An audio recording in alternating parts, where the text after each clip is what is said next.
Climate Change, a Fundamental Challenge for the Future of All Who Live in Our World is how I'm titling this. And I update it regularly, including this morning. I got some new data that I put in today. Good evening, sir. Outline of the talk. Causes of climate change. I'm going to spend maybe about equal time on each of these, maybe not quite. Causes of climate change, you may well know some, particularly because I know some of you have heard one of my talks before. Effects of climate change. Responding to climate change, you notice the color difference. Blue kind of neutral, red something negative, and the green something positive. And last, statements and actions by the present administration. Okay, I've got this updated because there are new stories almost every day about changes in dealing with climate change. Okay, here's the complicated slide. They're all simpler after this. This is what we mean by the greenhouse effect. The greenhouse effect is actually a very bad term because it implies glass, okay? But you know, if I didn't have my air conditioner on as I was driving here today, the sunlight would come into my car and heat the black seats and the steering wheel, and the energy from the sun was visible, but it would be trapped, and it would be converted actually to infrared radiation. So that's why a greenhouse is warmer than outside. That's why a car can be a lot warmer than outside, because even though there's an amount of energy coming in, you can see it, it's visible, okay, the visible light coming through. And about 30% of it goes back out to space, which doesn't affect our climate at all. But 70% warms up the Earth, and some of it gets back out, but some of it doesn't. So it's trapped. So the better analogy than a greenhouse is a blanket. And now, I'm going to ask questions because I am a teacher by training. If we didn't have the atmosphere around us, would our planet be warmer or colder based on where we're at from the sun? Colder, much colder, on average frozen, okay? So we like the greenhouse effect. We like that blanket. But what's the problem now? What has happened over the past couple of decades? We put a second blanket on, okay? So now we've overshot the favorable temperature that we'd like. We like about 57, 58 degrees average around the world, around the year. And we've overshot it with this addition to the atmosphere, which are gases, which are greenhouse gases that do effectively absorb energy. Okay, now CO2 is not the number one, it's actually the number two greenhouse gas, but let's talk about it. And this is a chart, and by the way, here are my references right there. There's the Global Carbon Project, they come out every year. This shows emissions in terms of gigatons, that's billions of tons of CO2 released back from 1990 through 2024, which is a projection. The final ones don't come out till later this year. And if you recall the dissolution of the Soviet Union, it was about 6. In the 90s, and then we had the financial crisis, 2008, and then we had COVID, which actually reduced some emissions, okay, less driving, but we've already surpassed that break we got from COVID by not producing as much CO2, so that the 10.2 billion tons of carbon as CO2, the most ever released, and not just the most, but in terms of time, in just 34 years, I think maybe everybody's here at 34. No, Kennedy's a little younger maybe than 34. We've increased by 67%. I mean, just think about it. In a short timeline, we've increased by 2/3 how much we're putting out every single year. And a lot of it is cumulative. Now, of course, China is the largest emitter. We hear that all the time. But we happen to be second emitters. In fact, we were first until about 2008.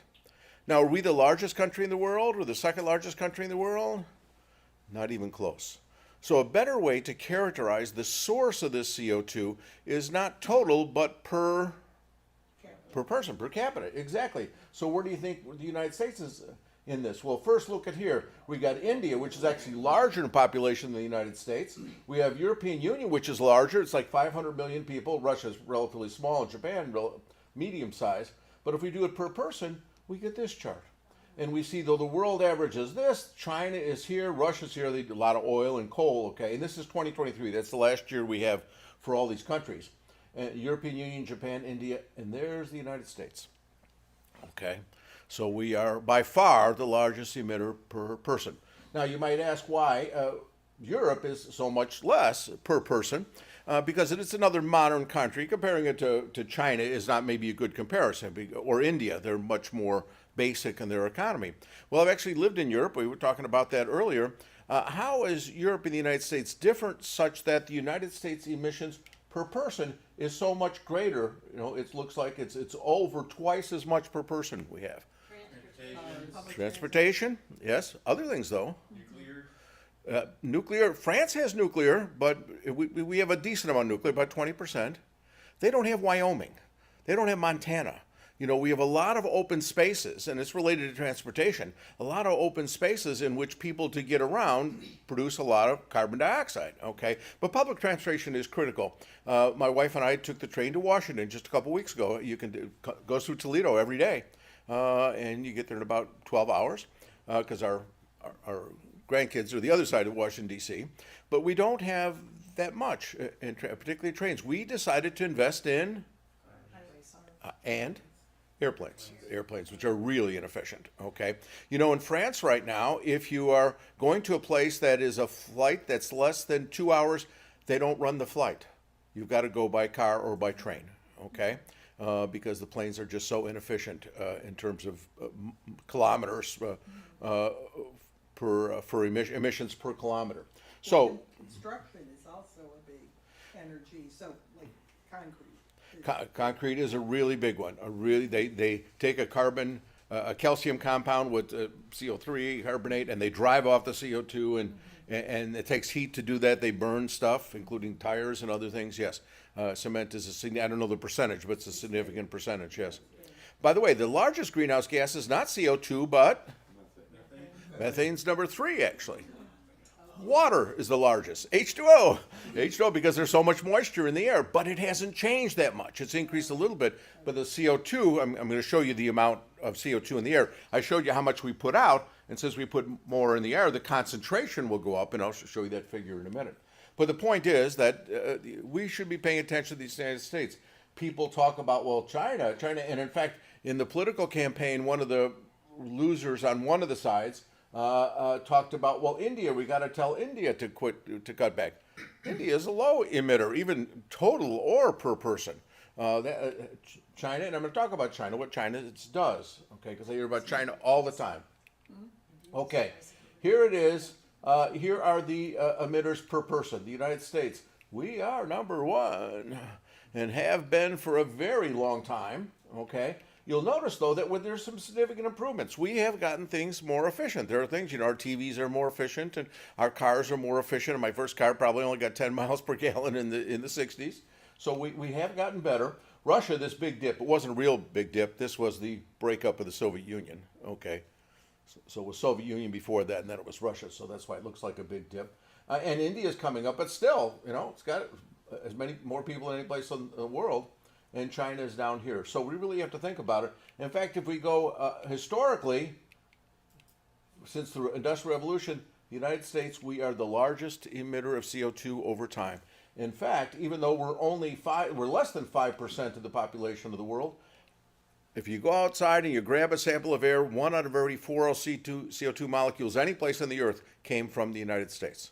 We produce 1/4 of it. So again, a serious responsibility on our backs. Well, actually, George Bush's people, including Schultz and I can't think of the other name. I don't have the slide with me here.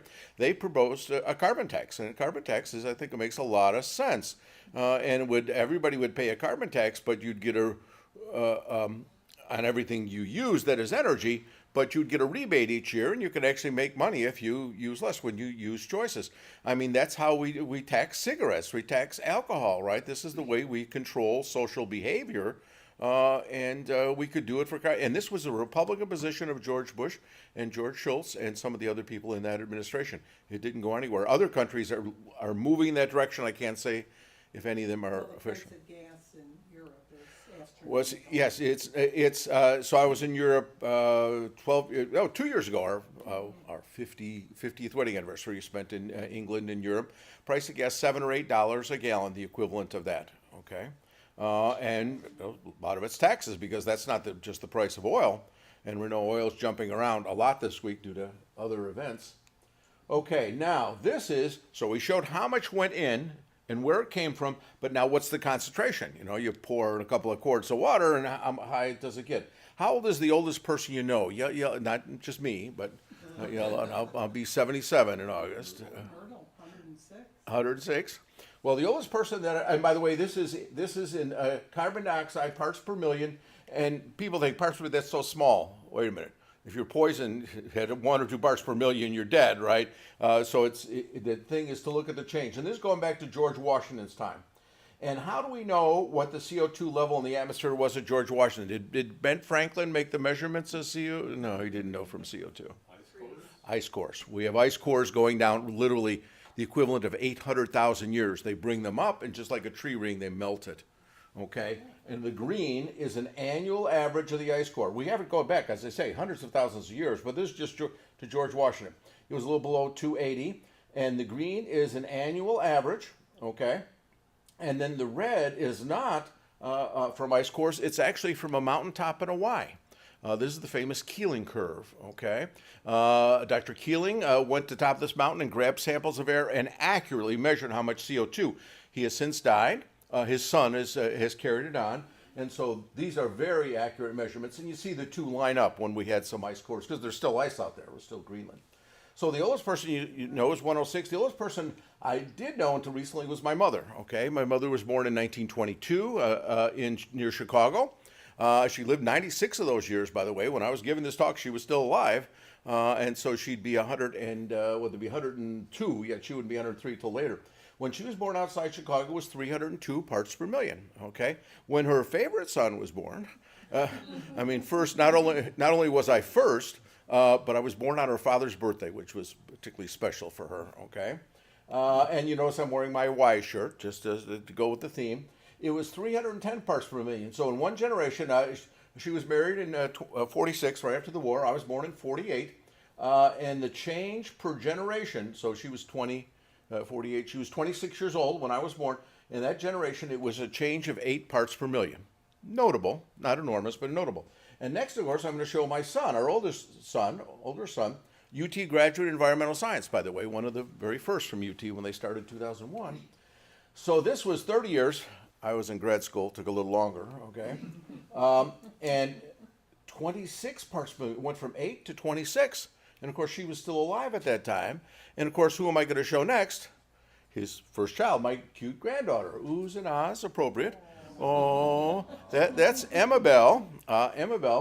And this was 30 years, and that was 30 years. He wasn't in school. I don't know what took him so long, but it was 30 years there. And look at the change, 50. From 8 per generation to 26 to 50 in one generation. I started on studying climate change and really speaking on climate change and producing educational material on climate change, which I'll share with you, when she was born on leap year day, 2008. And I moved to Washington that summer and worked with a scientific organization, and we got some resources from a federal grant, I will confess, not getting any money from them now, in which we created lessons on climate change. And this talk I'm giving here is, I don't know, talk 330 or 340 since that time in the 17 years. She turned 17 this past February. Okay. So, but what do you think it is right now? That was 330, 386. I checked it this morning. It's 429. It's, in fact, in just 10 years, it's changed by over 25 parts per million. 3 times what it was in a whole generation. So the change from 14 up to here, 45 in her short lifetime. And it's not slowing down. It's not slowing down at all. And this is, of course, leading to the effects of climate change. Well, that's the next slide. Consequences of climate change. How timely. First, increased temperatures. Obviously, if there's more CO2, it traps. By the way, somebody mentioned methane, and that's important. So water is the main one, but it hasn't changed much. CO2 is the second one, and it's much greater than methane. But how is methane different than, I know we got a physicist in the front row, so you may know the answer. How is methane different than CO2? Better or worse? Worse, considerably worse, dozens of times worse. It doesn't last as long. It breaks down easier than CO2. CO2 doesn't break down. Only about half of all the CO2 we put in the atmosphere could stay there like 100 years. CO2 is so stable, we use it to put out fires. Okay, it's carbon completely oxidized already. Methane is not as stable. It's flammable, for example. Where does methane come from? Cows. Where else? And by the way, they are looking at things by changing the feed to cows so they produce less. Ice caps melting and Permafrost, coming out of permafrost, yes, because when you have anaerobic decomposition that is without oxygen underground, you make methane, CH4, instead of oxidation, CO2. Where else? Give you a hint, it's leaks. Leaks from Garbage. pipelines. In fact, it's a political consideration. How strict should we be about asking pipeline companies to inspect their seals? Because little gas molecules get through seals, don't they? Okay, so leaking CO2. I just read an article by somebody today who said back in the 95 he should have started worrying more about methane than CO2 because methane is such a strong absorber and because it's so easy for it to get a lot out there.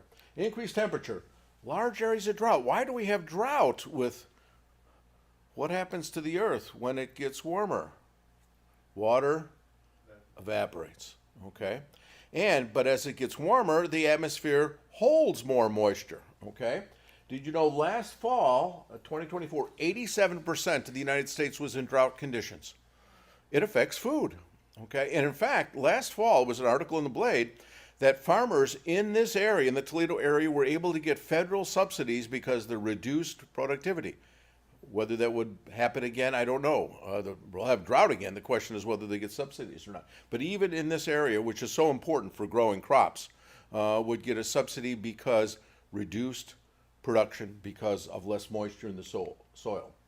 Increased forest fires. I'll talk about that a bit because it's so dry. Now, the start of the forest fires could be lightning, could be electrical lines, all sorts of things, but it's because things are so dry, and I'll have some images there for you. Stronger hurricanes because hurricanes are driven by warm water, pumping the energy up, okay? And in fact, the two things we're seeing in terms of hurricanes, the numbers are not changing all that much. This looks to be not a very good year. By the way, the first one was named today, I think, the first one in our area. There was already one off Mexico, but there's one in the Caribbean, just named, I think it's today, starting with the letter A. Hurricanes, the way they're changing is they're more quickly getting from stage 1 or 2 to 3 or 4. Okay, sometime overnight they go from 1 to 4. The other thing is they're moving more slowly. And what does that do for you? More damage. More damage, more rain. Okay, and that's been true in the big hurricanes we had last fall. Okay. Another one, carbon dioxide in water is carbonic acid. It's seltzer water, soda. It makes it more acidic. All right, and lots and lots of people depend upon the ocean for living things, to live off living things, fish and the like, and it's getting more acidic. Easily measured. We're measuring it. Now, this is from September. I always got the dates and I got the reference on the bottom. Last summer, this day in July was the warmest temperature in the world, not just the United States, in the world since 1880 when we've been starting to measure temperatures around the world. So this is not the warmest historically. There's geological reasons. The Earth has moved differently around the sun. People say it's been warmer before. There weren't 8 billion humans when it was this warm, okay? So warmest day was last July. We'll talk more. Las Vegas actually got to 120 degrees Fahrenheit, the warmest ever there, okay? And now, something could be, if you can go from 80 to 100, you really feel 80 to 100. But 100 to 120, wow, you feel that. I was there last week and it was 112. 112, yes, yes. And Arizona, Phoenix sometimes goes 100 days of over 100 degrees. And the big difference isn't so much the high, but the low is higher. The evening low, it doesn't get cool enough at night to cool it down. Now this is earlier this year. This is an image where the redder it is, the warmer it is, and it's a little video I'm going to show you. This is from Bill Nelson. You may recall he was an astronaut. Once again, the temperature records have been shattered 2024. So last July day there was the warmest single day. 2024 was the warmest year since we began measuring temperature directly, 1880. Between record-breaking temperatures and wildfires currently threatening our centers and workforce in California, it has been never more important to understand our changing planet. I'm going to show you a little video, time lapse here, to give a physical sense of that.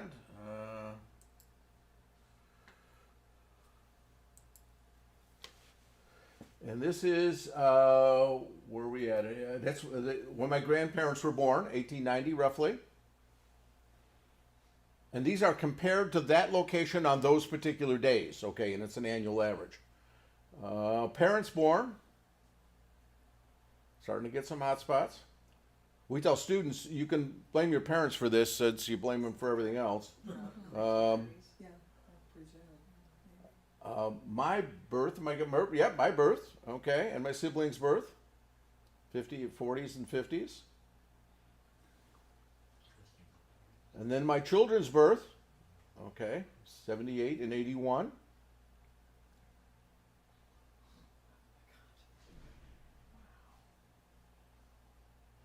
My first grandchild, my second grandchild, and now last year. And this is real data. This is people measuring temperatures, okay? This is not theoretical stuff. This is people measuring temperatures.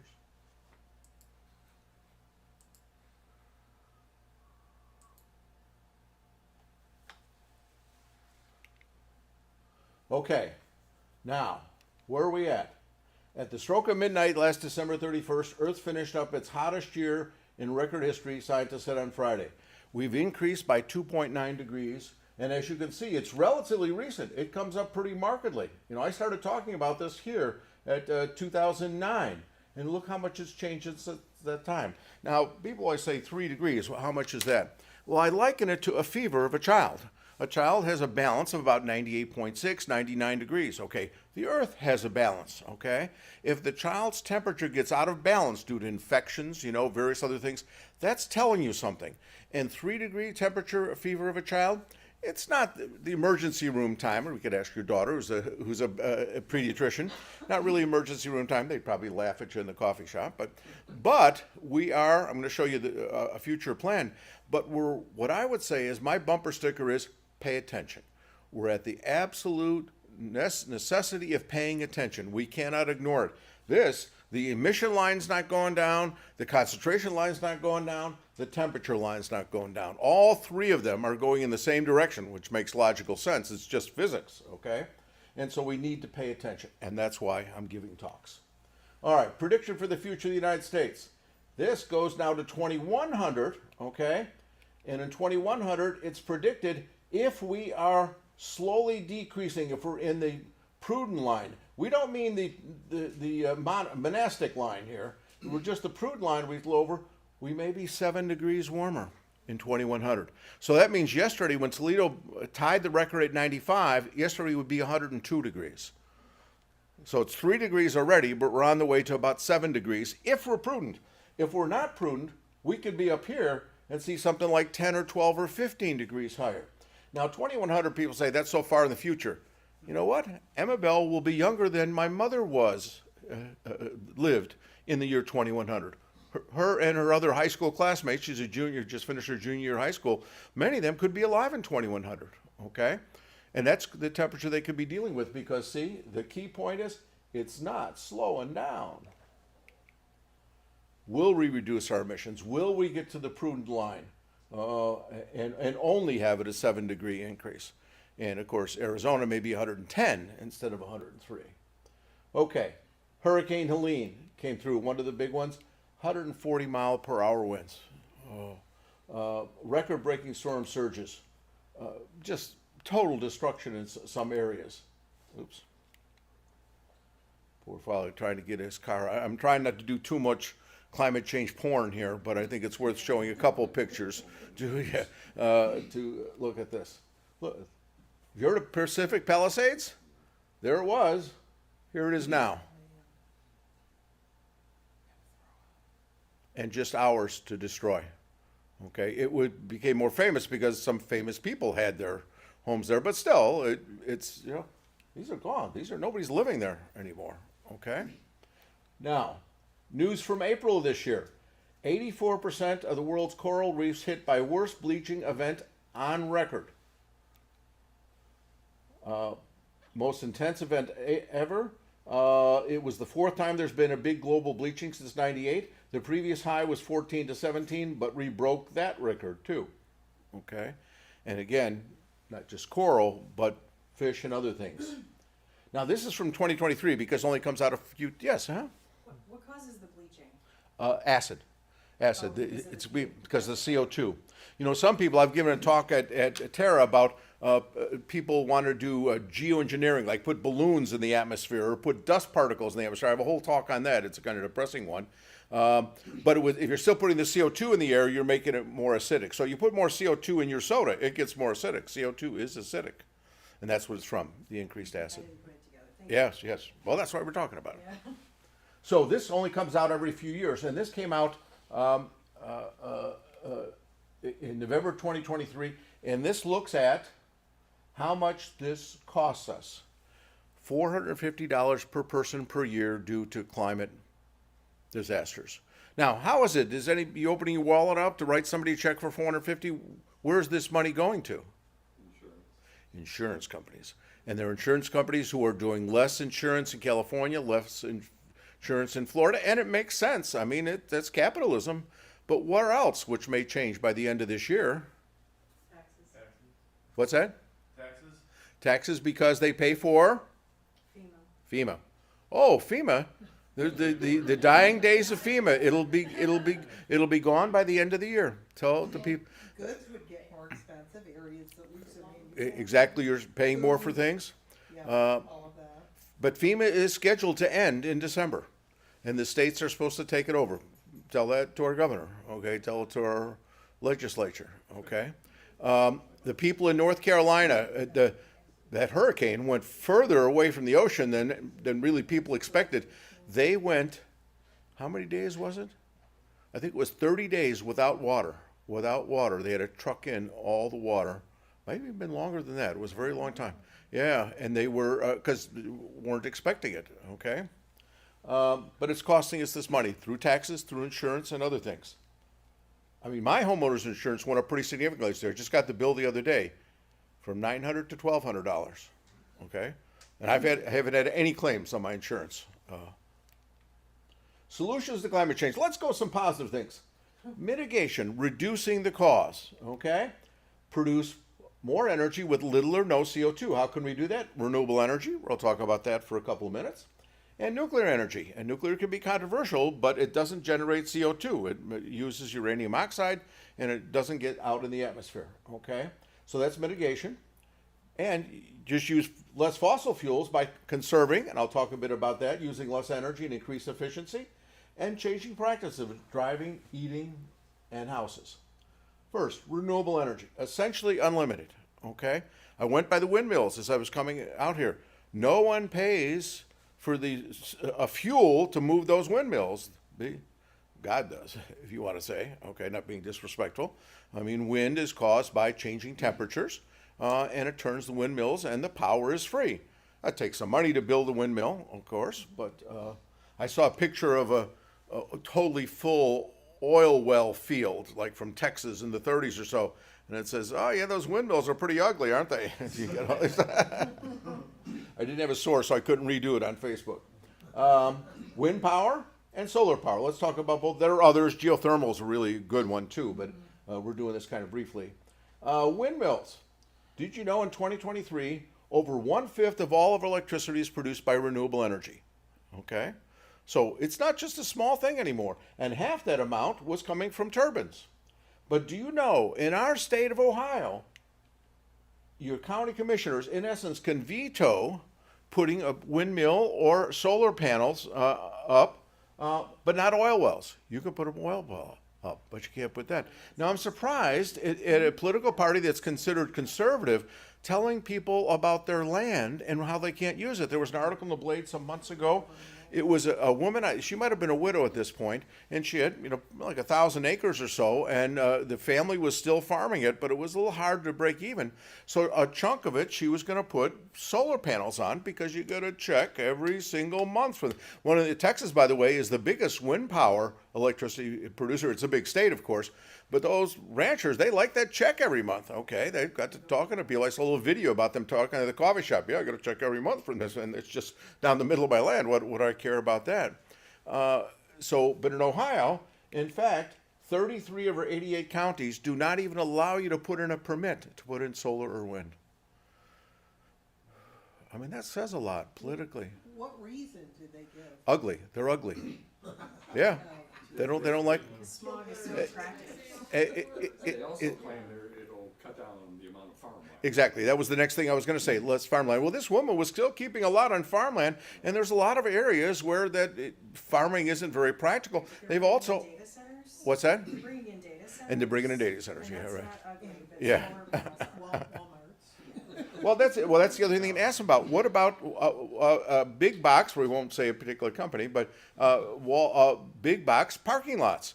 Or what about all these storage devices? I just drove by a place in Sylvania where they're building another storage place. By the way, your kids are going to throw all that stuff away. Okay, you realize that? Okay, I got 2 kids, and I got some family records. I got birth certificate of my grandfather and stuff. My brother says, "Hey, they're going to throw it all away. Don't worry about it." The dishes are worthless. Yes. Back in my intern days when I was working for Clean Fuels Ohio, one of the arguments we would get against this is that you're just raising the smokestack. So instead of having the oil wells or oil fields, by putting in solar, you have to manufacture the panels. Or by having electric vehicles, you have to manufacture the batteries. And so instead of having the smokestack right at your face, you're just raising the smokestack. So why even build them? Okay, it's a very good answer. I published a paper with a guy from Bluffton, Dr. Dan Berger, and we looked at 700 vehicles, okay? And we looked at CO2 emissions per mile per pound, because of course the bigger vehicles, and I just went by a used car lot, every vehicle was large. And if you look at vehicles per mile per pound, the amount of CO2 produced by the electricity to charge them, like Ohio, still use a lot of fossil fuels, but it varies a lot state by state, okay? And we looked at 700 cars and 10, and if you send me an email, I'll send you a copy of the paper, okay? And if we have a minute, I could find a slide and show you here. It depends upon the state. Yes, it takes a while to get the resources in an electric vehicle. It takes a while to get the resources to put in a solar panel. But maybe it takes a year or 2 or 3. But all of them last a lot longer than a year or 2 or 3. What state is best in terms of renewable energy that is the lowest amount of CO2 per mile per pound? Oh, California. California has strict rules about miles per gallon, et cetera, okay, and a lot of renewable. What's the second best state? This may surprise you. I just had to look it up recently. Not a state, but DC. What's that? DC, they also have a lot of restrictions too, but not a state. New York. What does New York get a lot of their renewable energy from? Hydroelectrics. Hydroelectrics, dams, because dams are considered renewable because it's the rain, it's the warmth. So California best, New York second. I think Ohio was 10th out of 10th. It's been a little while since I've seen that paper. But even in Ohio, if you had compared to a regular car, you're better off with an electric vehicle. Better off with an electric vehicle. And thanks for raising the point. You're all invited to ask questions and comments, please. Yes? You can farm in solar fields. That was another comment I was going to make. They've seen goats and grazing between them, and they're raising. They're just putting them a little further apart. I've seen pictures of that. We've got sheep at Terra. Sheep at Terra? Oh, yeah, sheep at Terra. Oh, cool. They just got some sheep to eat the grass in between. Yeah. But there's a lot of land that's not worth using, farmland, okay? And we produce a lot of food, and that's all good stuff. But, well, so it's disappointing. I guess that's the best word. Disappointing, aggravating, that you can't even apply for a permit in almost half the counties in Ohio right now. I just saw that statistic a few days ago. Okay, solar is simple in one sense. You take a photon, all light is in units of photons, it hits an electron and it pushes the electron. What's a moving electron? Electricity, okay, electricity. And so it's direct. Now, the solar panel is a lot more complicated than a wind turbine. Okay, wind turbine is often fiberglass, and I've heard them say, well, the fiberglass isn't renewable. Right, but it's up there 20 or 30 years. There's a lot of stuff that's not renewable, and some of it they are using some of it. Fiberglass is not really easy to recycle. So this is easy once you got it together to produce. What is the largest solar panel manufacturer in the entire Western Hemisphere? I drove by it today. First Solar. None bigger in North or South America. In fact, and this is from last February, a year ago, thousands of jobs. They hire some of our graduates, fortunately. They make very good money. They work hard. Spends more than $2 billion on new factories in Alabama and Louisiana. You can think about why they're going south. They have almost 3,000 employees, $500 million in paychecks that they give out. So they're good citizens all the way around, all right?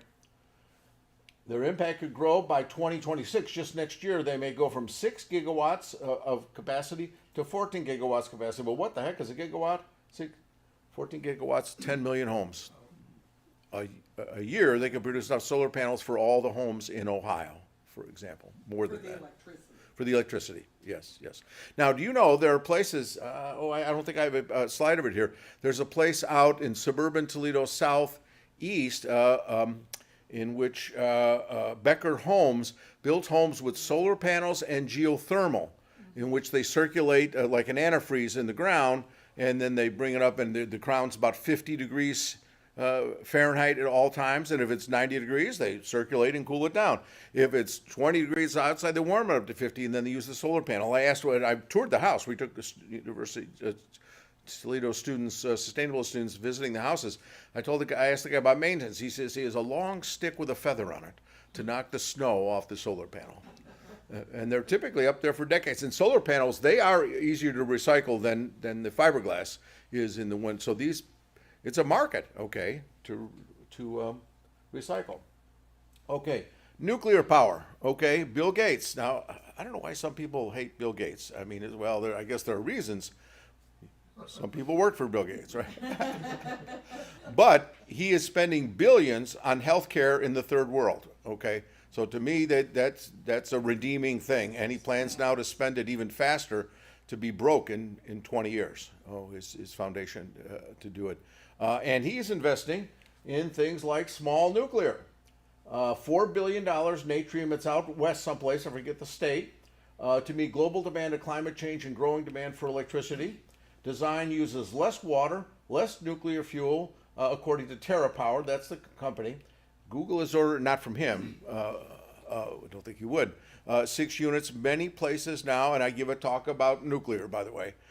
This is the way to go in the future. There are almost no of these small plants going, but many are being built, including the one that he has. Okay. What's that? They're safe. They're inherently safe. I actually sat across the table from the head of the National Science Foundation some years ago. He was a nuclear engineer from Purdue University, okay? And I says, can we really make them inherently safe? Yes. They're such that even if you walked away from them, they cannot melt down, okay? You use gravity and stuff, things that you don't rely on, because Fukushima was a problem of design, Chernobyl was a problem of execution, 3 Mile Island was a problem of execution. I have talks on nuclear, on those, that some of you've been to, but there's ways to make these, and they're smaller. 4 billion. The newest one opened in Georgia was like 16, 17 billion or so, cost overruns. We just didn't do it right. We let all these utilities build their own nuclear plant when they had no business. Marble Hill in Indiana, I lived in Indiana for a number of years.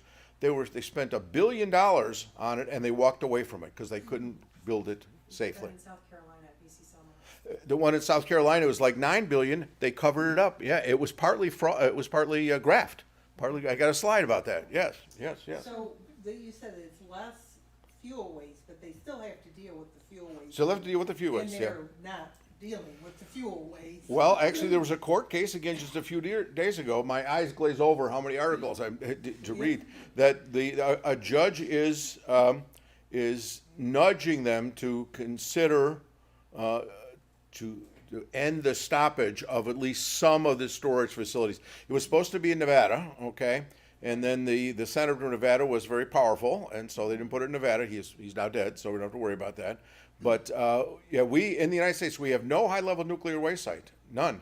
Where's the nuclear waste? Go to Davis-Besse. It's in the backyard. Yeah. Every one of the roughly 100 power plants in this country have nuclear waste. They're in swimming pools a few years, and they're in dry casks on the side. It's like so many other problems we haven't solved. Okay. I just today heard about Senator who said was somebody else is proposing a bill to recycle spent nuclear fuel. And in fact, that's Apparently it would cut way back on waste. why France does it. France has like 80% of electricity from nuclear. They recycle it because there's a lot of energy left in there. It's not wasted. Why don't we, so France is doing it, the United States doesn't do it. Why don't we do it? It's illegal. What? I think it's illegal right now, isn't it? It's, yeah, we can't do it. Because we're idiots? It's a, it's So a, people don't have to go pay more. it's a T word. Terrace. Terrace, no. Not that.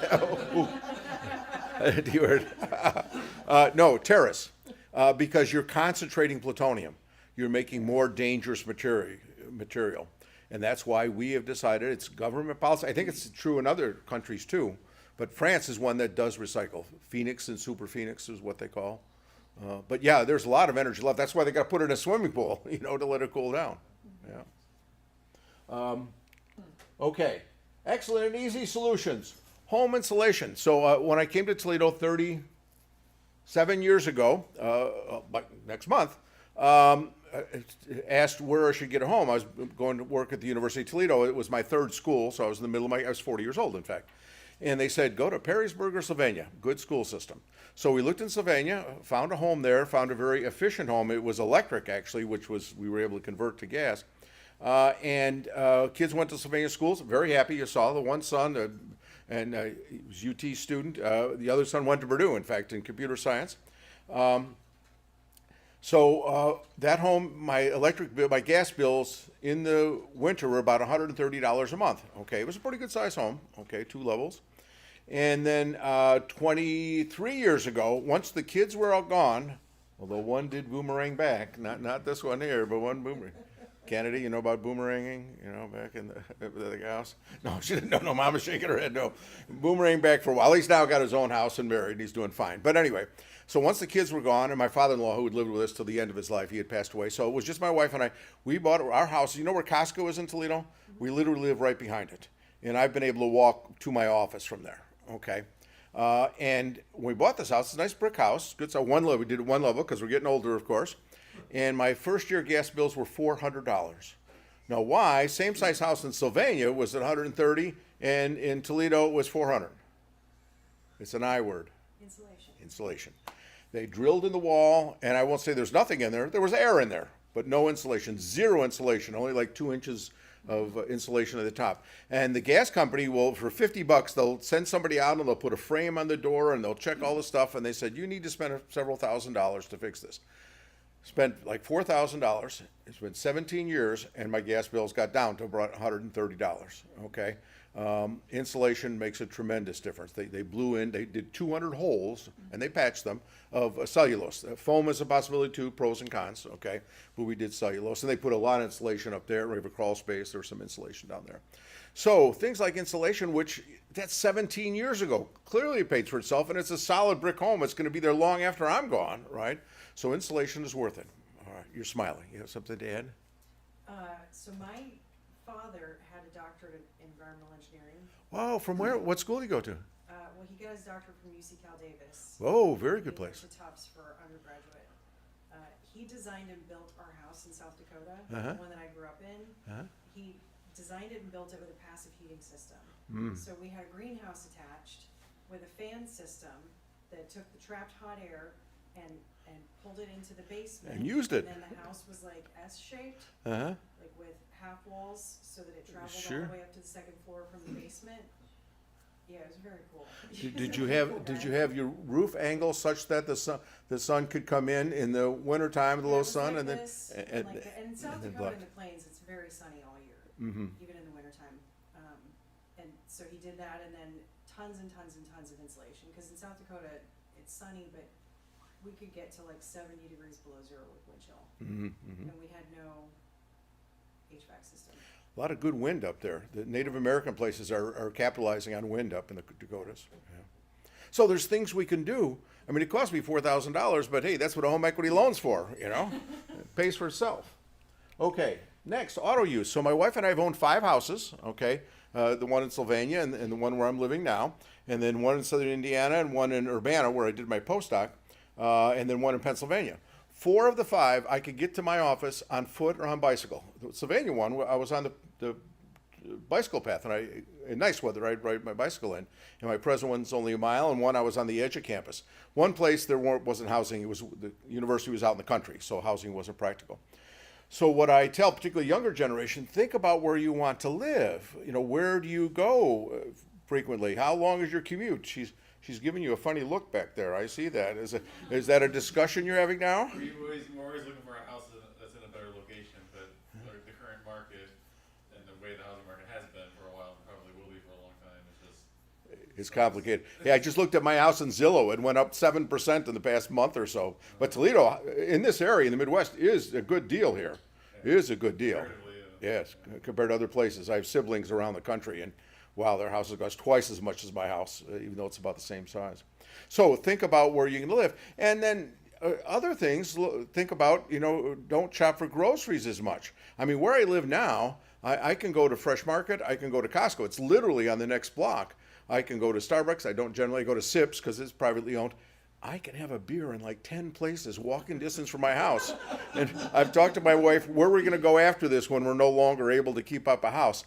I got to be able to walk to a coffee shop. A bar is nice too, but a coffee shop, I gotta have a coffee shop, okay? And Toledo is just fine for that. So think about those sort of things, and get a car. I have a hybrid, and I get I went to Chicago over this weekend to see family, to visit my high school, in fact.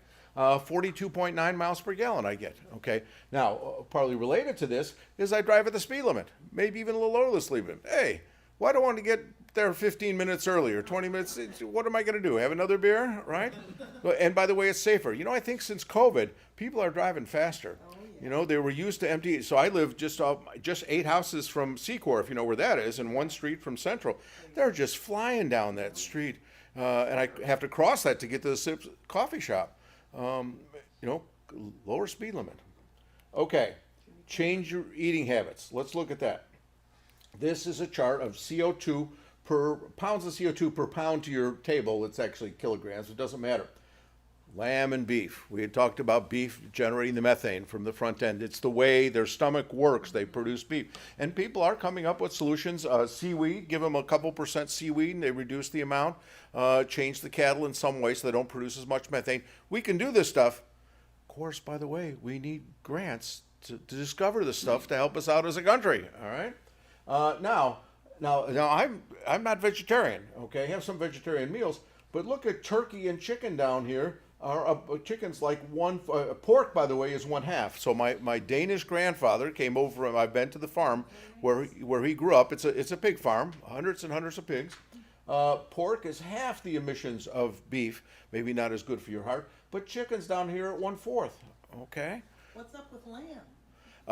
Partly, well, it's also, I think it's producing the methane. I'm not sure. Also, this is transportation. A lot of your lamb, check it, it's coming from New Zealand. Right. Yeah, comes a long distance. All right. That's why do not buy any water from Europe, for example. Okay, and in fact, I'll do this, and I have a filter system at home. And some of the water in this country just comes out of a faucet in some place in Pennsylvania. Something springs in Pennsylvania. The regulations for tap water are stricter than the regulations for bottled water in America. Okay, so anyway, there are things we can do. In fact, most important is to not waste food. When I started college in 1966, yes, I am that old. We had the trays, and you just loaded it up. I grew up quite poor. My mother, by the way, became a widow at 37 when my dad died. She raised us 5 kids. So getting all you can eat food, boy, that was a thing. Okay, we took advantage of that. And when I first got to UT in 1988, they had trays. Now, no trays. Because if you get a tray, you take too much food. You can go back in the all-you-can-eat dorm cafeterias if you want a salad or a piece of cake or something like that, but don't waste. Now, which of these will yield, I do some of these talks with clickers. I decided this little intimate group I wouldn't do that. Which of these will reduce your carbon emissions most?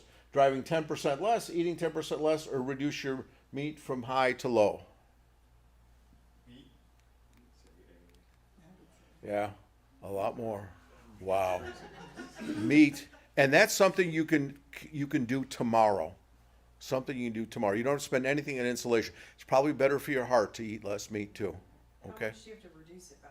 When you go from high, what's high and what's low? That's a good question. A good question. I'm sorry, I don't have those numbers. This is a. My husband doesn't eat vegetables. Oh, Uh-oh. you got good life insurance? If you send me an email, I'll send you the website that I've used to calculate. It's a carbon calculator, carbon calculator. Although I've heard people zing the carbon calculators, it's like saying, putting it all on us consumers rather than the big emitters on things. We need a carbon tax or other thing. Although the other thing I say is people say, well, it's all this plastic they make. You know why they make plastic? Because we buy it. Because we buy it. You also don't have options anymore. Like I've seen videos about people like, I'm trying to shop plastic free, and it's almost impossible to not buy half your stuff in plastic just because the options aren't there. There's no glass, there's no metal anymore. Well, when I go to the produce, I try not to put things in plastic, even if it's dripping water. I don't care. I'll be cleaning off the conveyor belt as it comes through. But it's hard to avoid all the plastic. I had a friend who participated in some class that was supposed to raise your awareness about the plastic that you use, and for an entire month, every time she had a piece of plastic that she threw away, instead of throwing it in the wastebasket, she had to put it in her bed and Well, that'll get you interested. Yes. Is it not as bad if we're getting our beef from local farmers? Well, that's a good question. It depends upon the feed for the beef, to tell you the truth, as I understand it. I'm not an expert at this. I do have a cousin who's at University of Maryland teaching animal husbandry. I guess I could ask her about this. I'm not sure. I mean, there's less transportation, of course. There's definitely less transportation if you do that. Turned out I don't miss beef. I haven't eaten beef in years, although if I'm a guest at somebody's house, I will eat some. But I'll eat pork regularly and chicken. There's always, I go to Costco and I get the big containers of chicken, and about half our meals are chicken or turkey-based, turkey sausage, that sort of thing. I think like the grass-fed, because the grains that they feed a lot of cows, like commercial meat. Sure, packing, CAFOs. Gives, like, it upsets their stomach a lot More. more, they produce a lot more methane. could very well. I think that the grass-fed cows actually do produce less. As I said, it's related to feed. It is related to feed if it's without it. open range, then Yeah, it just- yeah. But I just don't miss the beef, it's good, it's a change. I cringe to think about beef there. Oh well, a change of habits, right? Okay, so, how are we doing? We're okay on time, right? Yep. Okay. Okay, next. Inflation Reduction Act, you heard about that? The best climate change bill ever passed. Go on. Well, so 9,000, I have a brother, so I'm the oldest of five, the second one. He moved out to near Reno, Nevada, and got a new house, costs a lot more than my house, and solar panels, and they drive 2 Teslas. Of course, they got to be careful where they park it these days, unfortunately. Yeah. And they got the solar panel put on right away. His bill is in the teens, okay, per month. And as I say, he's charging 2 Teslas. But he and his wife do work from home. I think you could probably get by with only 1 Tesla. But anyway, $9,000 to save. Almost 1 billion solar panels, 120,000 windmills, grid batteries. See, we need the batteries too, because the solar is during the day. Although at this time of year, you can get a lot of energy from the sun. And the wind is more at night. Did you realize the wind is more at night, so they're complementary, but you need batteries in between. And they have batteries as big as semis, to balance this out. There's interesting ways to store this energy too. That bill alone would cut 20% of our entire United States emissions by 2030, just in 5 years. But of course, this week the Senate is debating killing a lot of it. Is it worth writing? Tell me this. Is it worth writing to our senators? I mean, Yes. is it? It depends on who your senator is. It isn't Well- gonna make any difference with Bernie Moreno. Yeah. Who said maybe? Yeah. I like it being on the record that I just. Like it be, yeah, I should. I just took a survey about something that said, would you, write to them? I rarely write. I wrote to, where I was in Toledo, it is Marcy most of the time. But for a while, it was, who's the other one near the Toledo area? Who's your representative here? Is it Jim Jordan here? No, it was, but Marcy. It's Marcy now from here, okay. We did have Jim. Yeah, there was another one. He's the son. What's that? Latta. Latta, forget it. Latta, forget it. Okay, well let me move on. How China came to dominate the world in renewable energy. People blame China, and by the way, this is just from March of this year. They need green technology. It eclipses every other country when it comes to installation of wind and solar power. Look at this. This is China in solar, and this is China in wind, and this is the United States down here in the EU here. So China is doing a lot. I think, I remember 1989, it was the anniversary, this just recently, Tiananmen Square. I think China is worried about the political things in their country. I heard the suggestion, if you're speaking to an audience that has any young Chinese people in it, ask if they remember when they got their first refrigerator. Well, I gave earlier version of a climate talk to graduate students in our chemistry department, and there was a young Chinese lady there, so she's probably in her 20s. Do you remember getting your first refrigerator? Yes, she remembers getting her first refrigerator. So they weren't using much power for a long time. But I think, in the internet, they see how the world lives. I think the demand of people in China is going to be such to lead to economic disruption. All right, and so they are investing in these things. And here, electric vehicles. That's China. Okay, and they're building better electric vehicles, fast charging times. In some places, we even have it in this country where you don't have to wait for a charge. You just change the battery. Okay, good stuff we can do.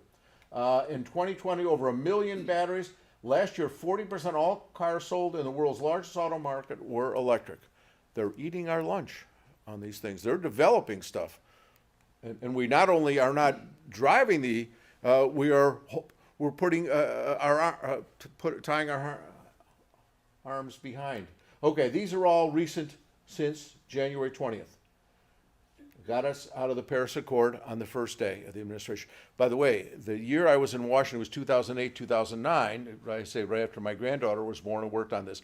I was at the Obama inauguration. And just with the 1.8 million people, I counted them all. Okay, we were there.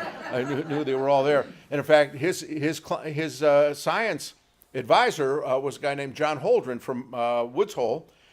He gave a talk to the group that I became associated with, that I worked on this. He gave the talk in like January or February of that year, and I actually called them up and said, I'm interested in climate change. They said, we just heard this talk by Holdren. Come, we're going to try to get some funding to make educational lessons. It was an environmental education group, a nationwide one. So we got there, and it turned out when Obama became president, it was that guy became his chief science advisor. He was a science advisor for 8 years. He would say, we got 3 options here. Mitigation, reduce the problem. Dealing with it, what's the phrase there? Adaptation, building dikes and stuff like that, and suffering. Okay, the less we do the first 2, the more suffering we're going to have. And I've heard him speak. Day of the inauguration, out of the Paris Accord. It's only like us and Syria and like one other country in the world. And by the way, the Paris Accord is not Paris telling us what to do. Each country says what they're going to do. You set the standard. I have slides on that too. Okay, from last May, what's the cost of society of pollution? Trump says 0. The White House has ordered federal agencies to stop considering economic damage caused by climate change when writing regulations, unless it's plainly required. It is no longer federal policy to maintain a uniform estimated monetized impacts of greenhouse gas emissions. May 5th memo. In his memo, Mr. Clark doubted the scientific consensus that pollution from things like transportation industry is heating the planet. This is what we're dealing with. This is not just the B team. This is like the D team or the F team. More. Climate denier. This is from May. Is not only allowing more greenhouse gases, it is undermining the nation's ability to understand and respond to higher climate. Largely disregard the economic costs, as you saw. It's just the latest step in a multi-pronged effort to erase global warming from American agenda. He's weakening the country's capacity to understand global warming, cutting off grants, and to prepare its consequences. His Secretary of Agriculture, we are not doing that climate change, crud anymore. And the lack of respect is one of the things that really disgusts me right now. The lack of respect. I mean, I worked on the presidential campaign in 1968 for the guy who said he wasn't a crook, but he was. I was in college. I was just passing out literature. Okay, he was elected, and then it was just the anniversary of that the other day, wasn't it? But at least you had some respects. I mean, Tip O'Neill went out and had a beer with Senator Dirksen or so, right? But not now. Name calling. Energy Department cancels $3.7 billion in new technology to lower the emissions. You got to put a little money in to make things better. 24 canceled awards to cement, iron, glass, and chemical production. And in fact, $331 million was for ExxonMobil to replace natural gas with hydrogen at a chemical. In fact, did you see in the Blade recently? some grants to Toledo area glass companies were canceled. They were to make better furnaces. To make glass takes a lot of energy, like cement does. You gotta get a very high temperature, okay? Losing the grant money. Okay. Now, here's on the other side, they are pushing the offshore wind. Again, pros and cons, but when I went to my grandfather's house in birthplace in Denmark, there were windmills in the Baltic outside there. And Denmark is only 6 million people, less than Ohio. They're shipping it to Germany, okay? Some say, well, it hurts the whales. Wait a minute. You know what hurts the whales? Shipping hurts the whales, okay? Shipping oil and other things. Higher water temperature? Higher water temperature, yes, exactly. More acidic water, yes. After countless conversations, and this is bipartisan, this is the mayor, the Democratic mayor, and the president and secretary, they've agreed to do this. So there's some positivity. Another one related to the nuclear, okay? Is inserting the White House into a safety view, complete the licensing for nuclear in 18 months. Now, of course, I don't know if that's enough or it's not, but it's moving in this direction of promoting more nuclear, and China's also leading the world in terms of new nuclear power plants, okay? Because he probably thinks it's bombs. What's that? He probably doesn't understand that it's energy. Yeah, some people have said, gee, but it takes energy to turn those windmills. No, yeah. We're going to take the shackles off nuclear industry. Well, yeah, you wish you had the A-team working on it though, right? Conclusions from the talk. Climate change has caused very serious effects, primarily due to the actions of humans. This is humans. You know, we go around the sun at a tilt. What's the tilt cause? Seasons, exactly. You know the tilt's not the same? Over geological time, it has spun around as a top. It's been very different. And we don't go around in a circle. We go around an ellipse. So in geological times, tens of thousands of years, it has been warmer before. But there weren't 8 billion people, and now we know what this is for. We know the chemistry of the atmosphere, okay? Second, U.S. is the largest emitter in history, 1/4 of all the CO2, so we have a responsibility. And the science behind solutions to climate change, I've given a little mini course at Terra about the solutions, much more extensive than I'm doing here in terms of wind and solar and geothermal, etc. Now, conclusions from the actions of the present administration is striving to remove essentially all incentives to replace fossil fuel. Texas, by the way, wants to charge the renewable energy electric stations, to charge against them. I do pay a charge for my hybrid. Did you get... So I have a hybrid, so I pay an extra $100 on my license because I get 49, what did I say? It was 42.9 miles per gallon. And so, yeah, I got to use the road, so fine, I pay the $100. And, No. and EVs too are charged. EVs, is it 200 for EVs in Ohio? It's something like my sister has an EV. Yeah. She complained about having to pay that. Yeah, but not paying gasoline taxes. So, That's it. Oh, is that why? because the gasoline taxes, but Roads and stuff. you're still using the roads, and that's what's the federal gasoline tax? It hasn't changed in 25 years. 18 cents a gallon. Now Ohio puts much more than that. I think more than double that. But the federal tax hasn't changed in 25 years. It's only 18 cents a gallon. No inflation thing. Some changes like more offshore and small nuclear are favorable changes for dealing with climate change. Okay, so maybe some positive things related to their philosophy. Okay, and then with 2 slides of ethical considerations. Okay. Heard of Bangladesh? Right here between India and Myanmar, which is just a terrible country right now. Looks pretty small, right? Looks a lot of water. A lot of people. 170 million people. Like eighth or nothing, it's about half as many as the United States, even though it's this tiny area, with perhaps 10 million of them in danger of rising seas. Recently, they had a flooding covering about half of the land, and their emissions is 5% per person value. Okay. And they're paying a price, so ethical considerations. And I'm going to put a tinge of religion in this, if you'll allow me. Pope actually had some science back with the previous Pope. He wrote a whole book, which I've given, talks about, Laudate Si. We can be silent witnesses to terrific injustices if we think we can obtain significant benefits by making the rest of humanity, present and future, pay the extreme high cost of environmental deterioration. Smart words. Smart words. Okay, what else can you do? Tell your friends and family. If you've heard this talk, okay, you know more than 90% of all Americans about climate change. Okay? I can give you a test, but I'm sure it's more than 90%. invite me to speak. Take my card. I've spoken to a small group as 4. I'll do it in the living room. Plug onto your TV. Happy to do it. Refreshments would be nice. You know, a little bit of popcorn or something out. I love making friends. I'm a friendly guy, right? For my friend, yeah. Well, let's test. And be an informed voter. I gave this talk at University of South Carolina it was like 200 students in it and faculty in a lecture hall. And the one young man who was probably a grad student, he looks like he'd be in 20s, and he said, you know, and this was in 2017, 2018. And he got up and he said, well, you know, what's going on? Why is the problem? I said, because you didn't vote. Your generation didn't vote. 2016, it was very low voting by college-age students, and we paid a price then. And who knows why we paid the price this time? We kind of know. Lastly, next generation needs us to respond. These are my grandchildren, 4 of my 5 grandchildren. These 2 are juniors. This is Emma Bell. This is why I got started with her. Okay, she just finished her junior year. This is her half-brother, stepbrother. He's also 17. This is Mason, who's 12. And this is Andreas. He's the same name as my grandfather. He's 10 years old. Can you tell them that you can't maybe change your diet a little bit or drive a little bit less or vote with their future in mind? These folks may very well be alive in 2100 when the earth could be 7 degrees warmer than it is now, and even way before that, okay? So this is the website that we got funded through NSF and NASA, and no funding. How much am I getting paid here tonight? I forgot to negotiate.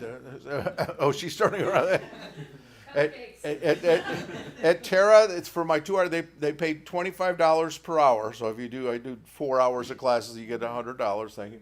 So, so this is not a financial thing. This is a future generation thing.